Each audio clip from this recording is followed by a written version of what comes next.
ಮಳೆಯಲಿ ಜೊತೆಯಲಿ ದಿನವಿಡೀ ನೆನೆಯಲು.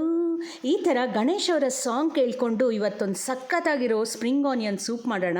ಈ ಸೂಪ್ ಮಾಡ್ಕೊಳ್ಳೋದಕ್ಕೆ ಒಂದು ಬಾಣಲಿಗೆ ಬೆಣ್ಣೆ ಹಾಕಿ ಒಂದು ಅರ್ಧ ಸಣ್ಣಕ್ಕೆ ಹೆಚ್ಚಿರೋಂಥ ಈರುಳ್ಳಿ, ಸಣ್ಣಕ್ಕೆ ಹೆಚ್ಚಿರೋಂಥ 2 ಸ್ಪೂನ್ ಕ್ಯಾರೆಟು ಹಾಗೂ ಎಲೆಕೋಸನ್ನು ಹಾಕಿ ಫ್ರೈ ಮಾಡಿ, ಒಂದು ಕಟ್ಟು ಸಣ್ಣಕ್ಕೆ ಹೆಚ್ಚಿರೋಂಥ ಸ್ಪ್ರಿಂಗ್ ಆನಿಯನ್ನು ಹಾಕಿ ಮತ್ತೆ ಒಂದು 5 ನಿಮಿಷ ಸಣ್ಣ ಉರಿಲಿ ಹುರ್ಕೊಳ್ಳಿ. ಇದಕ್ಕೆ ಒಂದು 3 ಕಪ್ ಆಗೋಷ್ಟು ನೀರು ಹಾಕಬೇಕು. ನಂತರ ಸ್ವಲ್ಪ ಕಾಳು ಮೆಣಸಿನ ಪುಡಿ, ಒಂದು ಅರ್ಧ ಉಪ್ಪನ್ನು ಹಾಕಿಬಿಟ್ಟು ಚೆನ್ನಾಗಿ ಸೂಪನ್ನ ಕುದಿಸ್ಬೇಕು. ಸೂಪ್ ಕುದೀತಿರ್ಬೇಕಾದ್ರೆ ಇನ್ನೊಂದು ಕುಟಾಣಿಲಿ ಖಾರ ಇಲ್ದಿರೋ ಹಸಿಮೆಣಸಿನ್ಕಾಯಿ, ಒಂದು ಅರ್ಧ ಹೋಳು ನಿಂಬೆಹಣ್ಣಿನ ರಸ ಮತ್ತು ಸ್ವಲ್ಪ ಉಪ್ಪನ್ನು ಹಾಕಿಬಿಟ್ಟು ಚೆನ್ನಾಗಿ ಮ್ಯಾಶ್ ಮಾಡ್ಕೊಳ್ಳಿ.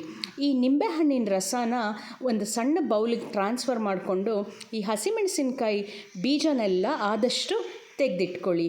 ಈಗ ಕುದಿತಿರೋ ಸೂಪ್ಗೆ ಅರ್ಧ ಕಪ್ ಕೊತ್ತಂಬರಿ ಸೊಪ್ಪು ಹಾಗೆ ನಿಂಬೆಹಣ್ಣಿನ ರಸ ಹಾಕಿಬಿಟ್ಟು ಮಿಕ್ಸ್ ಮಾಡಿದ್ರೆ ಸಖತ್ ಟೇಸ್ಟಿಯಾಗಿರೋಂಥ spring onion soup ready. Try ಮಾಡಿ ಹೇಗಿದೆ ಅಂತ ಹೇಳಿ.